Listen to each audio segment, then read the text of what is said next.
Hello students, नमस्कार, सत श्री अकाल, आदाब and once again welcome to Advait channel and Unacademy. भैया यहाँ पर जो रेलवे है उससे एक काफी अच्छा नोटिफिकेशन आ रहा है, अपडेट आ रहा है। तो भैया क्या है, देखो यार, चाहे रेलवे हो चाहे कोई भी सरकारी ऑर्गेनाइजेशन हो बेटा, वो एक नई वैकेंसी तभी निकाल पाती है जब उसका जो प्रीवियस वैकेंसीज का जो प्रोसेस है वो खत्म हो जाए।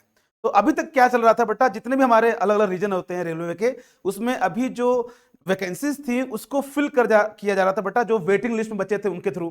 तो वो चला ही जा रहा था बेटा। 18 की वैकेंसी थी आपकी, और इस वैकेंसी को बेटा जो आपका रेलवे है वो अभी 1 महीने पहले तक क्या कर रहा था बेटा, वो जो वेटिंग लिस्ट में बच्चे आए थे फाइनल एग्जाम देने के बाद, उसी को बार बार आप बुला रही थी और उसको बेटा एग्जाम ज्वाइनिंग दिला रही थी। लेकिन अब उसने भैया एक नोटिफिकेशन देख के सब कुछ क्लियर कर दिया कि भैया अब जो है वेटिंग लिस्ट का काम खत्म, अब ये ओवर। अब जो भी वैकेंसी भरी जाएंगी वो नए वैकेंसी के थ्रू भरी जाएंगी।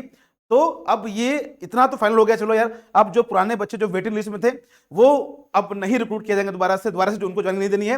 अब जितने भी रिक्रूटमेंट होंगे रेलवे में, अब वो बेटा क्या होंगे, आपकी नई वैकेंसी के थ्रू होंगे। तो ये मोटा मोटी बेटा क्या है, एक बहुत ही अच्छा आपका नोटिफिकेशन है, जिससे कि नोटिस है, जिससे कि आप लोग बेटा ये समझते हो कि हाँ यार, अब प्रीवियस सारा कुछ खत्म, अब जो भी चीज करेगा रेलवे अब नया तरीके से करेगा।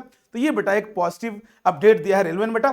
तो ये जो आपका 2018 का जो तो बेटा आपका सन 2018 का बेटा ये जो नोटिफिकेशन था, इसकी जो वैकेंसी थी उसको बेटा जो भरा जा रहा था अभी तक, चाहे वो जूनियर इंजीनियर की हो, चाहे वो मटेरियल सुपरिटेंडेंट की हो, या फिर मेट्रोलॉजिकल असिस्टेंट की हो बेटा, सब वैकेंसीज के ऊपर वेटिंग लिस्ट वाले बच्चों का विराम लग चुका है। अब जितनी भी नई वैकेंसी आएगी उसको बेटा अब दोबारा से वो फिल करेगा विथ प्रॉपर न्यू अपडेट बेटा। तो इसलिए ध्यान रखिए, अपनी पढ़ाई को स्टार्ट कर दीजिए एक राइट डायरेक्शन में। आप बीटेक किए, आपने डिप्लोमा किया है, आपने आईटीआई कर रखा है, सबके लिए एक साथ वो वैकेंसी निकालने के मूड में है। तो इसलिए तैयारी रखिए बेटा, ऑल इंडिया लेवल पे आपकी तैयारी होनी चाहिए, बिकॉज कंपटीशन ऑल इंडिया पे होगा। So we will going to guide you everything and we will going to give you everything which ever is needed in examination. Just stay connected and subscribe the channel beta. We're going to update everything. Thank you so much. Love you all and God bless you. Thank you so much.